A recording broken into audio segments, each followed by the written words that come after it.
Alright guys, welcome back.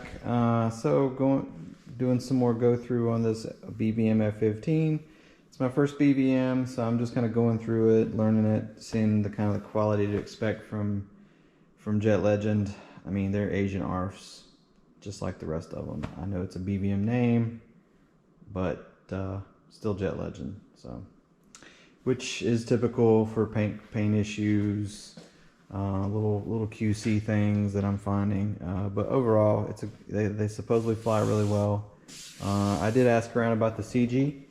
I'm looking to go with what's marked here, which is 1 3/4 inches. I think somebody said it's like 2 inches from this, so I am back a little bit from what I guess the factory, but I had others say 2 centimeters aft, 2 or 1/2 inch aft, so somewhere through here is the range. And I talked to another fellow that says, I just went with the spec and it's perfect, so I will go with this CG and see how it goes. I had a customer actually send me his Zykoi CG machine measurement, so I can put it on the CG machine and see how that goes.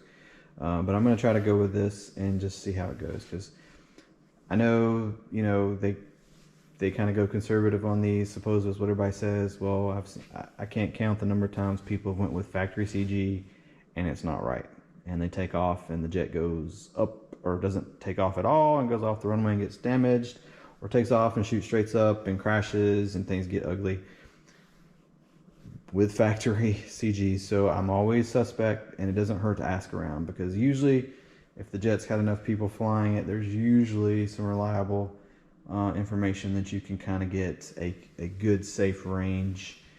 All jets, just like real aircraft, should have a forward and aft limit. That's not hard to do. That should be one of the first things that they do when they're testing and designing these things, but I don't know what they do, so that's just me. Because I'm a firm believer, if you got the right CG, you got the right throws, you got the right centers, it should be very uneventful on takeoff. So I got Patty sending me a new replacement tank for the hole, the one with the hole, and you could see some fuel in here where it had been leaking. So I don't think the person that owned it knew that it had a hole in it. But that being said, I'm getting a new tank. I am going to upscale the fittings and the brass tubes and stuff, so I can get a true 6mm fuel line on it versus this 4mm stuff that they've got. Well, it's bigger than 4mm outside, but the inside is like 3mm, which is just too small for me. So, yeah, so that's happening. I did also send an email to the guy that makes composite tanks to get a set of composites made. And if I do that, I will probably just make those tanks have 8mm, because I use 8mm on everything else. I have 8mm tubing out the wazoo. It's overkill, but a good fuel system that can breathe, and the vent side that can breathe well, will get rid of a lot of turbine issues. Trust me, I've seen it, dealt with it for years now with Zykoi and Zykoi customers and stuff like that. So what else? Finished pulling some stuff out. A couple pieces of this tape stuff that they use wasn't even attached, just kind of flapping around. I'd like to get some of this. I mean, I kind of like this stuff because it seems to stick really well if it's clean. You can see this stuff wasn't clean when they put it in, so it didn't stick well. And that's what they used to hold things on certain spots, but I'd like to get that. I don't know what it is, but I heard it was good stuff for taping things up out of the way. I took the turkey feathers off. Took me a second because they had these too tight, because there is no locking, so you just get a lollipop lock and then you kind of tighten these down and it keeps it from moving. I got one of the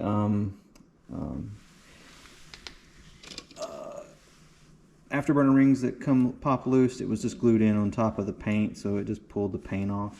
That's a quick, easy little glue in. I took the stabs off. It's just the hatch here with 4 Phillips screws and then 2 locking screws on the mechanism, and they just slide out. It has a groove in it, so makes it easy to remove if need be. Not one of your everyday kind of things, because you have to take this hatch off. So I will leave them on, and same for the rudders. They're just 2 two screws here. They like to use standard size, like what is this, 9/64 is what these are for everything. So it's kind of odd. You'd think it'd be metric like everything else. I did notice that the servo lead going to the stab servo is tight.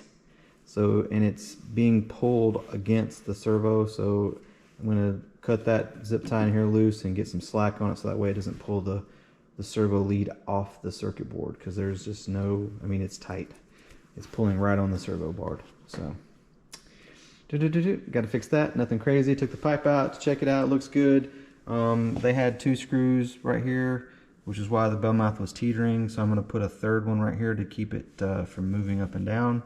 And this will also be nice because I can put the pipe back in, I can put the motor in, and I can leave the bell mouth off, get my gap, you know, set my gap, mount my turbine, and then just put the bell mouth on after it's set. So don't have to worry with some crazy measuring, trying to get the right gap. You know, I can just do it before I put the bell mouth on.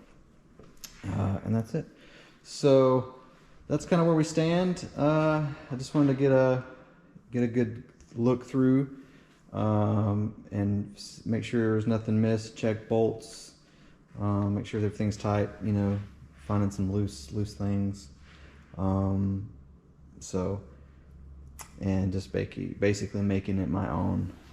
So I'll probably end up putting the UAT, you know, kind of in this area behind the cockpit versus up here in the cockpit with using their little pre-made stuff. And then I'll put the batteries based off what they said in the manual and everything. I am going to change out this BVM fill. I'm not a fan of these. They seem to leak. And I'll just use an MAP that I use on all my other jets. And good to go. And I've got some cockpit updates, which I already talked about. Better seats that I had resin printed. So yeah, that's the board that has the UAT mount on it. I don't know, I might put it there. I don't know. You know, why go and reinvent the wheel, right? Instead of putting it way back there, you probably need it for weight anyways. So that's about it, guys. Not a lot. I'm going to be waiting on the tanks and everything. So you guys have a good one. Happy New Year, and don't forget to subscribe. Thumbs up, thumbs down, like all the comments. Appreciate it. Cheers.